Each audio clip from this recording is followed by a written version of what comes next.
Mesdames, messieurs, bien le bonjour et bienvenue dans Ombrol. Aujourd'hui dans cette vidéo, je vais vous apprendre tout ce qu'il faut savoir pour bien débuter avec les contacteurs. Bonne vidéo. Donc voilà, on va commencer par un petit PowerPoint. Donc je sais pas si ce genre de vidéo va être bien, donc avec un PowerPoint.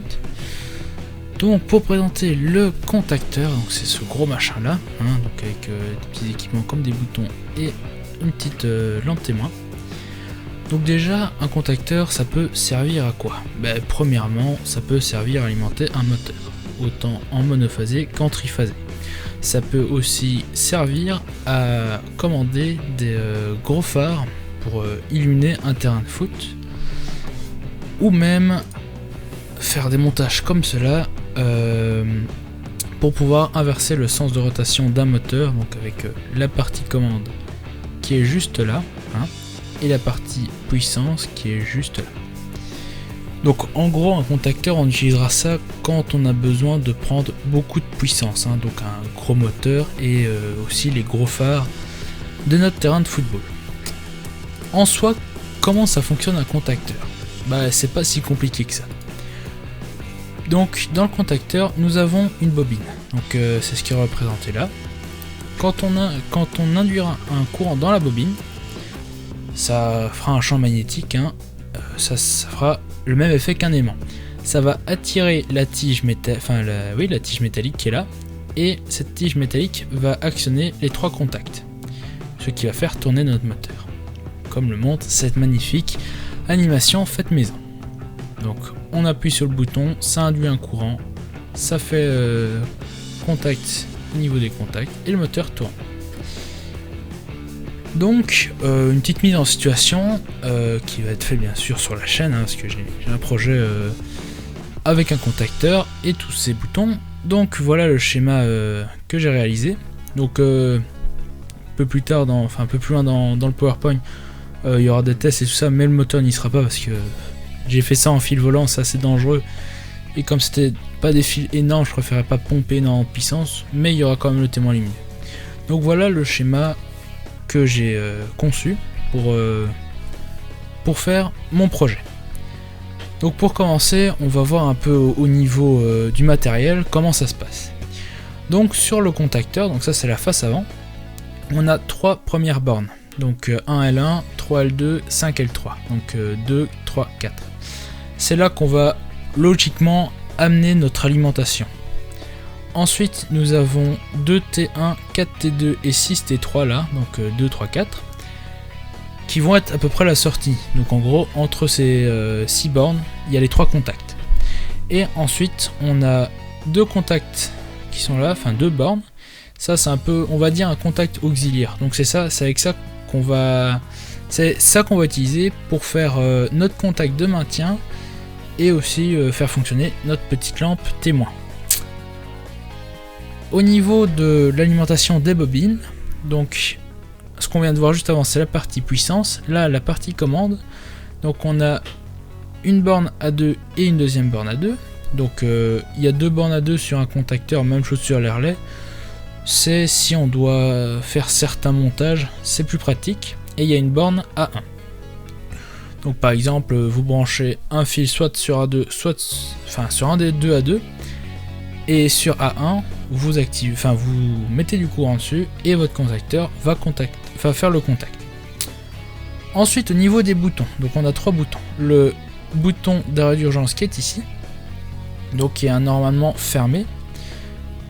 Donc au niveau des bornes, elles sont notées 1, 2, même chose sur le contacteur. Les 1, 2, ça veut dire que le contact est normalement fermé. Donc si par exemple vous avez 21, 22, 51, 52, ça sera normalement fermé. Donc vous regardez la fin du numéro. Si c'est 1, 2, c'est un normalement fermé. Si c'est 3, 4, c'est un normalement ouvert.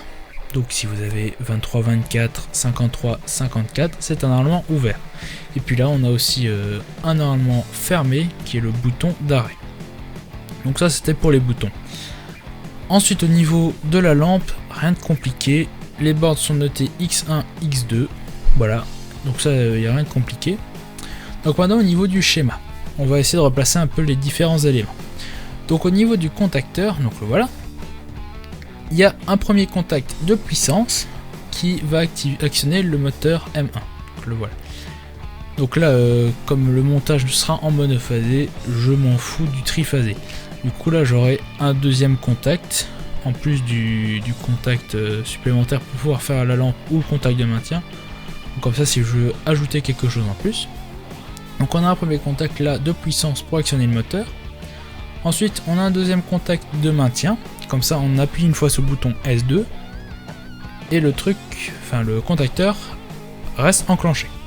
Et puis on a un troisième contact, donc le 23-24, normalement ouvert si vous avez bien suivi, vient actionner la lampe H1. Donc les témoins lumineux sont notés H1 avec la borne X1, X2. Ensuite, on va passer au niveau des boutons.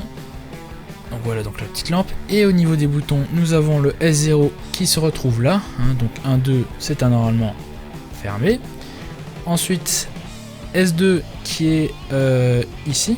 Donc qui est en parallèle avec le contact 13-14, donc contact de maintien du KM1. Donc un relais sur un schéma est noté KM1. Et ensuite le S0 qui permet l'arrêt de notre système.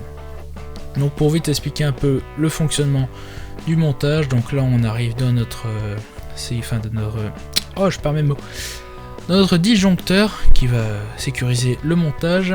Ensuite on a directement la partie puissance qui vient là, donc avec le contact de puissance de KM1, et ensuite on part dans la partie commande. Donc on rentre dans le S0, donc bouton d'arrêt d'urgence. Je préfère commencer par le bouton d'arrêt d'urgence, comme ça on appuie dessus, tout est coupé. Ensuite on passe dans le S1 qui est le bouton d'arrêt simple, et ensuite on part dans le S2. Donc on appuie sur S2, le KM1 contact, et ensuite le contact 13-14 de KM1 vient s'enclencher. Le courant passe toujours comme ça et ça reste enclenché. Comme ça on n'est pas obligé de tenir appuyé sur le bouton S2 comme un con pendant 3 heures pendant que la machine tourne. Et aussi on a le contact 23-24 de KM1 qui s'enclenche pour actionner la lampe témoin, pour dire attention, le système fonctionne. Donc on vient soit appuyer sur S0, bouton d'arrêt d'urgence, ou S1, bouton d'arrêt, et plus rien alimenté. KM1 n'est plus alimenté, le contact 13-14 se relâche, il n'y a plus de contact de maintien, notre système est arrêté. Donc maintenant je vais passer une petite vidéo pour expliquer un peu mieux le montage, donc le fonctionnement. Donc on se retrouve sur la vidéo, à tout de suite. Donc voilà, petite vidéo de présentation. Donc là on retrouve notre petit témoin lumineux, nos boutons. Donc quand j'appuie sur le bouton en marche, ça s'active, et bouton arrêt, ça s'arrête. Donc on a bien le contact de maintien, donc on appuie une seule fois et ça se maintient. Le bouton d'arrêt d'urgence fonctionne bien.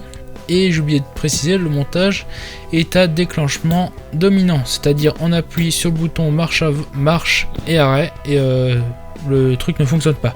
Si ça serait un enclenchement dominant, j'appuierai sur les deux et ça fonctionnerait quand même. Donc là on entend bien le contacteur qui fait le contact, donc on entend bien le gros clac. Et un contacteur on peut aussi l'enclencher manuellement avec un tournevis. Donc le bouton d'arrêt d'urgence, il faut le désenclencher, le bouton marche et le bouton arrêt. Donc évidemment là le montage est quand même assez dangereux en fil volant. Donc évitez de refaire ça à la maison, faites ça un peu plus sécurisé que moi, parce que je vais pas vous le cacher. Premier test que j'ai fait fumer mon contacteur. Franchement j'ai eu peur, mais il fonctionne toujours. Donc j'espère que cette vidéo vous aura plu. Donc c'est vraiment une vidéo essai. J'avais envie de faire un petit peu une vidéo pédagogique si je puis dire, pour vous présenter quelque chose électrique. J'essaierai d'en faire d'autres si ça vous plaît, donc n'hésitez pas à le dire dans les commentaires. Donc moi c'est ici que je vais vous laisser. D'ici la prochaine, portez-vous bien. Tchuss tout le monde.